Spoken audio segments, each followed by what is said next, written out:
Hello, welcome back. ഇന്ന് ഞാൻ പറയാൻ പോകുന്നത് CET അറ്റ് എ ഗ്ലാൻസ്. ഈ വാട്ട് ഈസ് CET, എന്താണ് CET? ഇന്നലെ നമ്മൾ ന്യൂസിലും ഇന്ന് ന്യൂസ് പേപ്പറിലൊക്കെ കണ്ട ഒരു കാര്യമാണ് CET. അപ്പോൾ എന്താണത് നമുക്കൊന്ന് ചെറുതായിട്ടൊന്ന് നോക്കാം. Centre setup national recruitment agency common eligibility ടെസ്റ്റാണ് CET എന്നുള്ളതുകൊണ്ട് ഉദ്ദേശിക്കുന്നത്. അപ്പോൾ എല്ലാവർക്കും എല്ലാ ജോലിക്കും ഒരു കോമൺ ആയിട്ടുള്ളൊരു ടെസ്റ്റ് നടത്തുക. അപ്പോൾ അതിന് വേണ്ടിയിട്ട് ഗവൺമെൻറ് ഒരു ഏജൻസിനെ ഏൽപ്പിച്ചു. ആ ഏജൻസിയാണ് നാഷണൽ റിക്രൂട്ട്മെൻറ്റ് ഏജൻസി അഥവാ NRA. Union Information and Broadcasting Minister Prakash Javadekar on 19th 2020 announced that government will set up National Recruitment Agency for one CET for railways, bank and SSC etc. അപ്പോൾ ഇപ്പോൾ റെയിൽവേസിനാണെങ്കിലും ബാങ്കിലാണെങ്കിലും staff selection കമ്മീഷനാണെങ്കിലും ഒക്കെ separate exams ആണ്. അപ്പോൾ അതെല്ലാം കൂടി ഒരു exam നടത്തുക. അതായത് എന്താണോ ഇപ്പോൾ റെയിൽവേ ആണെങ്കിലും ബാങ്ക് ആണെങ്കിലും സ്റ്റാഫ് സെലക്ഷൻ ആണെങ്കിലും അതിന് സെപ്പറേറ്റ് ആയിട്ട് എക്സാം ഇല്ല, എല്ലാത്തിനും കൂടി ഒരൊറ്റ എക്സാം. അതിനെയാണ് എന്ത് പറയുക, കോമൺ എലിജിബിലിറ്റി ടെസ്റ്റ്.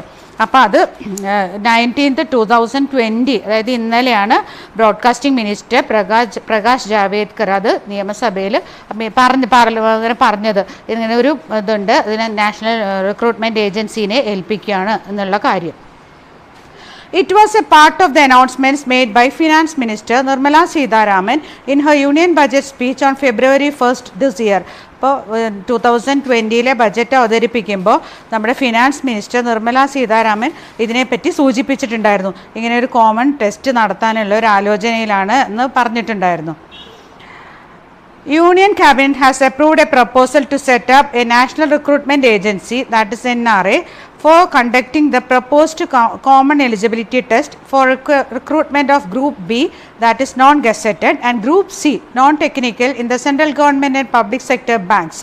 അതായത് ഗ്രൂപ്പ് ബിയിലും ഗ്രൂപ്പ് സിയിലുള്ള അപ്പോയിൻമെൻറ്റ്സ് നടത്താൻ വേണ്ടി ആദ്യം ഒരു പ്രിലിമിനറി ടെസ്റ്റ് അത് കണ്ടക്ട് ചെയ്തത് കോമൺ എലിജിബിലിറ്റി ടെസ്റ്റ്, എല്ലാവർക്കും കൂടിയുള്ള ഒറ്റ സിലബസായ ഒരു ടെക്സ്റ്റ് അപ്ലൈ ചെയ്തവർക്ക് എല്ലാവർക്കും അതായത് യോഗ്യത അനുസരിച്ചിട്ടുള്ള ആ ടെസ്റ്റ് നടത്തുമ്പോൾ അതിന് വേറെ സെപ്പറേറ്റ് ആയിട്ടില്ല. അപ്പോൾ അത് ബാങ്കിലാണെങ്കിലും റെയിൽവേയിലാണെങ്കിലും സ്റ്റാഫ് സെലക്ഷൻ ആണെങ്കിലും. അപ്പോൾ ആദ്യം ഇതിൻ്റെ ഒരു പരീക്ഷണാർത്ഥത്തിലാണ് ഇതിൽ മൂന്നിലും ഇപ്പോൾ അപ്ലൈ ചെയ്യേണ്ടത്.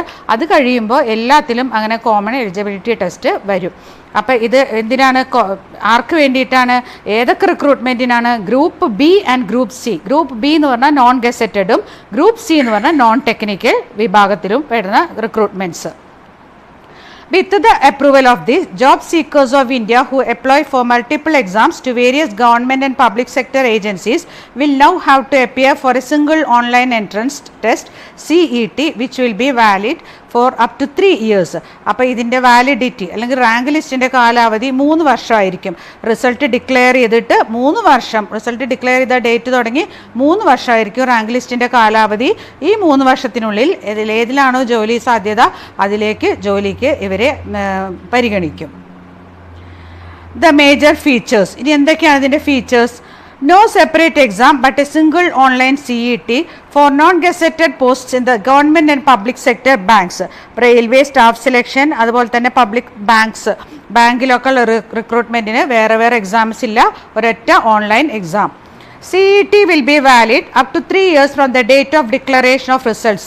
റിസൾട്ട് ഡിക്ലെയർ ചെയ്ത ഡേറ്റ് തുടങ്ങി 3 വർഷമായിരിക്കും കോമൺ എലിജിബിലിറ്റി ടെസ്റ്റിൻ്റെ കാലാവധി. There shall be no restriction on the number of attempts to be taken by a candidate to appear subject on age limited.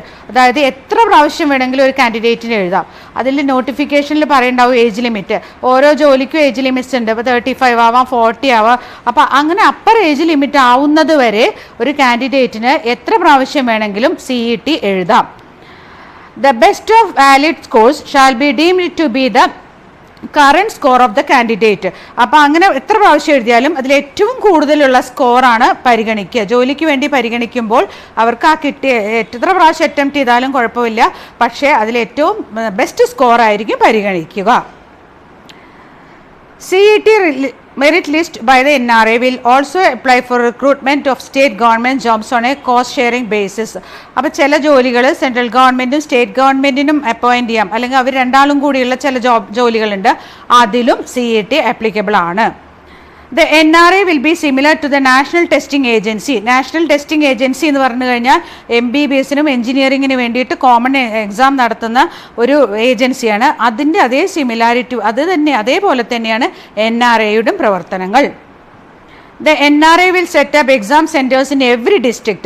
ഇന്ത്യയിലെ എല്ലാ ഡിസ്ട്രിക്റ്റിലും ഇവർ എക്സാം സെൻറ്റേഴ്സ് വയ്ക്കും. അപ്പോൾ അതുകൊണ്ട് എന്താണ് ഗുണം? പ്രത്യേകിച്ച് സ്ത്രീകൾക്കാണ് അതിൻ്റെ ഗുണം. ദൂരദേശങ്ങളിലും ദൂര സ്ഥലത്തൊന്നും പോയിട്ട് എക്സാം എഴുതേണ്ടി വരില്ല. അപ്പോൾ അവർക്ക് പോവുകയാണെങ്കിൽ കൂടെ ഒരാളെ കൊണ്ടുപോകണം, അല്ലെങ്കിൽ ഭയങ്കര ബുദ്ധിമുട്ടാണ്. അപ്പോൾ അത് വീടിനടുത്തുള്ള സ്ഥലത്ത് തന്നെ എക്സാം എഴുതാം. Curriculum will be common. അതുപോലെ തന്നെ സിലബസ് വേറെ സിലബസ് ഒന്നുമില്ല. ഇപ്പോൾ റെയിൽവേ ടെസ്റ്റിനാണെങ്കിലും ബാങ്ക് ടെസ്റ്റിനാണെങ്കിലും അതുപോലെ തന്നെ സ്റ്റാഫ് സെലക്ഷൻ ആണെങ്കിലും എല്ലാത്തിനും ഒരേ സിലബസ് ആയിരിക്കും. Candidate can choose languages. ഒരു 12 ലാംഗ്വേജസ് ആണ് പറയുന്നത്, ഇൻക്ലൂഡിങ് മലയാളം. അതിൽ ഏത് ലാംഗ്വേജിലാണോ നമ്മൾ എഴുതാൻ തീരുമാനിക്കുക എന്നുള്ള കാൻഡിഡേറ്റിന് ചൂസ് ചെയ്യാം. Separate CET for graduate, higher secondary and matriculate candidate. അതായത് ആ ജോലിക്കുള്ള യോഗ്യത അനുസരിച്ച് ഗ്രാജുവേറ്റ്സിന് 3 സെക്ഷൻസ് ആയിരിക്കും. ഗ്രാജുവേറ്റ്സിന് ഒരു കോമൺ ടെസ്റ്റ് ആയിരിക്കും, ഹയർ സെക്കൻഡറി +2 വരെ പഠിച്ചവർക്കാണെങ്കിൽ അതിനുള്ളൊരു ടെസ്റ്റ് ആയിരിക്കും, 10th പാസ്സുള്ളവർക്ക് അതിനുള്ള ടെസ്റ്റ് ആയിരിക്കും. അങ്ങനെ 3 സെക്ടേഴ്സ് ടെസ്റ്റാണ്. The CRT score will be made available to the candidates as well as to the individual recruitment agency.